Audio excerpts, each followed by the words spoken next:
Today I wanted to offer some advice about things we can all work on. Then I remembered what a fourth grader once said about advice. He was doing a paper on Socrates and he wrote, "Socrates went around giving people advice and they poisoned him."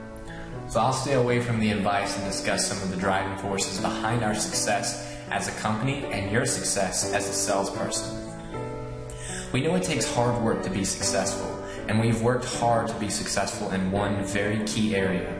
We have worked very hard to develop relationships with the operators, the end users of the product, our customers. We must ensure they can depend on the consistent, high-quality products and services we provide to them each and every day. We must remind ourselves that value, not just price, has to be a driving force behind our success. We must avoid what many call the Yugo trap. In the 1980s, a new automobile reached North America from behind the Iron Curtain. It was called the Yugo, and its main attraction was price, about $3,000 each. But the only way they caught on was the butt of jokes. Remember the guy who told his mechanic, "I want a gas cap for my Yugo"? Okay, the mechanic replied, "That sounds like a fair trade." Yugo was offering a lousy value proposition. The cars literally fell apart before your eyes. And the lesson was simple. Price is just one component of value. No matter how good the price, the most cost-sensitive customer won't buy a bad product. That is why value is such an important part of our equation for our customers. And value must be driven by our commitment to quality. Let me be very clear about this. When we talk about quality, we're talking about far more than the quality of our products and services. We're also talking about the quality of our relationships, and the quality of our communications, and the quality of our promises to each other and our customers. In short, we must think about quality in terms of truth and integrity. Let me repeat that. We must think beyond the quality of our products. We must also think about the quality in terms of truth and integrity. The glue that holds all relationships together, including the crucial relationships between you and our customers, is trust. And trust is based on integrity. It's critical that we live by the integrity upon which this company was built. We've all read recent newspaper articles about some of our competitors who have been tarnished for doing things that are not according to policy. It would be a shame for any of us to get ourselves into that position. We are very well respected in the industry, not only by our consumers, but also by our customers and competitors. We want to be truthful and honest each and every time we deal with our customers. Remember, no company is just given integrity. A company earns integrity and trust from the relentless pursuit of honesty at all times. And let me make this very simple. We don't need a PhD in ethics to do what is right. What is right can be determined by three basic questions. Would I want to read about it on the front page of the newspaper? What would mom say? And what would my children think? Let me move on here and share a few more thoughts. I think it's very important to emphasize that we expect a lot out of you, but you should and will receive a lot out of us. We are committed to providing you with the resources and guidance to help cultivate and enhance your skills and competencies. For instance, let's talk about paperwork. Have you seen a flock of birds like ducks or geese or pelicans in the sky, and you find that they always fly in a V? Did you ever notice that one side is always larger than the other? Know why? Well, there are more birds on that side. Okay, it doesn't take a genius to figure that out. It also doesn't take a rocket scientist to realize more time on paperwork means less time serving customers.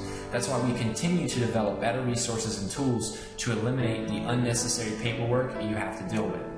We're also working on new training programs to develop new skills as people move through their careers in our company. We're actively working through our HR department on ways to enhance employees' everyday lives, to incorporate ways to address the demands put upon each employee every day. Despite the support we can offer you, our company cannot give you one thing. We cannot give you the passion to achieve goals and grow professionally. It's got to come from within. But we as leaders do have a responsibility to supply you with the tools to build success and an environment that allows your passion to flourish. And we're committed to doing just that. We invest heavily in training and new technology because they are so significant. We constantly develop new products for segmented markets to ensure that you have a full arsenal, a great mix of exciting new products and highly respected brand names to offer our customers. But we cannot just develop products and throw them out there. We know that. There are already too many products on the market as it is already. Your everyday supermarket now carries roughly 40,000 items, twice as many as a decade ago. For example, more than 16 varieties just of Colgate toothpaste, 75 types of Pantene hair care treatments, 110 varieties of Hallmark greeting cards, and untold numbers of other products just from the same vendor in the same product line are available. I mention this because that ties back into our commitment to quality. We're not going to throw products at our customer just because it is the thing to do. We will continue to carefully analyze each segment of our business, see where the opportunities for growth are, and then supply you with the best products to develop and grow those markets. I firmly believe that the best vision is insight, and we develop new products, improve existing products, and launch new campaigns based on insights on what the customer needs, not what we think they need. To paraphrase George Bush, let's chat further about that vision thing. The famed Supreme Court Justice Oliver Wendell Holmes once boarded a train in Washington, then later realized he'd lost his ticket. The conductor recognized him and said, "Don't worry about it, sir. I'm sure when you find it, you'll send it in." Justice Holmes replied, "Young man, the question is not where is my ticket, but rather, where am I supposed to be going?" And to pare it down to its simplest level, isn't that what vision is all about? On a corporate level and a personal level, we must all ask ourselves, where are we going? We all need a vision of where we're going and how we want to grow the company. Once we agree on that vision, that goal, we must focus on how to reach our goals. That means we must focus on priorities. The best way to manage your time is to make a list of the 20 most important things that you have to do. By the way, if you have more than 20 important things to do, you need a different type of professional advice that I can't offer.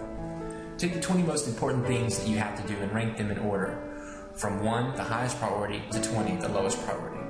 Think about this. Why spend your life working on the 13s, 14s, 17s, 19s? Focus on the first 5. The first 5 will help you achieve your goals. Number 20 will not. Now let's talk a little bit more about attitude. We must accept our current sales environment. We can't wish for the good old days. We must look for new ways to operate instead of letting the challenges worry us. To be a winner, you must be positive, believe in yourself, learn from others' ideas, and don't give up. Remember, you determine your own attitude. Let me touch upon an important fact of our sales philosophy. We let you take charge of your career. You are empowered to move forward. Whenever I say empowered, I'm reminded of a cartoon that I came across in a business journal some time ago. Imagine, if you will, a meek subordinate cowering before the large, impressive desk of his superior. His boss glares over the rims of his spectacles and says, "Jones, we're going to give you more responsibility. We're going to make you accountable for everything that goes wrong around here." Thankfully, that is not the way empowerment works here.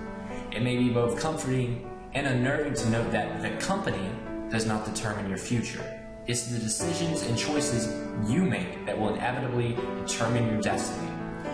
You own your career. You manage its progress. So I encourage you to take charge. And when you take charge, good things happen. Let me now switch to another important topic. Above all, I want to challenge you to seek out new ways to address and solve problems, and, most importantly, seize opportunities. Find new ways of looking at things. Yet, what do I mean by new ways of looking at things and seizing opportunities? Perhaps this creative thinking is best exemplified by how Safeway in the United Kingdom has been reinventing retailing, especially by leveraging customer information. Like a lot of grocers, Safeway has been collecting product data for a long time, but collecting data and using it are two different things, and Safeway used the data. They pinpointed their most profitable customers. They found that only 8 out of the 28 orange juices they carried were actually profitable. So they reduced the orange juices and they increased their profitability. They discovered they were carrying 200 different cheeses. So let's reduce the number of cheeses. Wrong. The data said the most profitable customers were buying the least profitable cheeses. So it was important for Safeway to carry these unprofitable cheeses. Safeway knows a typical customer buys the same 125 products. So they developed customized shopping lists for customers, and customers could scan their Safeway cards and get a personalized shopping list along with up-to-date product promotions. Safeway wrote the shopping list in the same way that items were laid out in the store. Safeway found that shoppers hate what they hate most is waiting at the line to check out. So Safeway gave customers PDAs to scan the products as they shop. Customers placed food in their bag, got an itemized receipt as they left the store. No more checkout. Now, why did I mention all this? We're not Safeway, but the thought process they are employing is what we all must do. Like Safeway, we must look for better ways to serve our customers, create ways to solve problems, and creative ways to make life better and more productive for our customers. Let me leave you with some thoughts from Henry Ford. He once said, "You can do anything if you have enthusiasm. Enthusiasm is the spark in your eye, the swing in your gait, the grip of your hand, the irresistible surge of your will and energy to execute your ideas. Enthusiasm is at the bottom of all progress. With it, there is accomplishment. Without it, there are only alibis."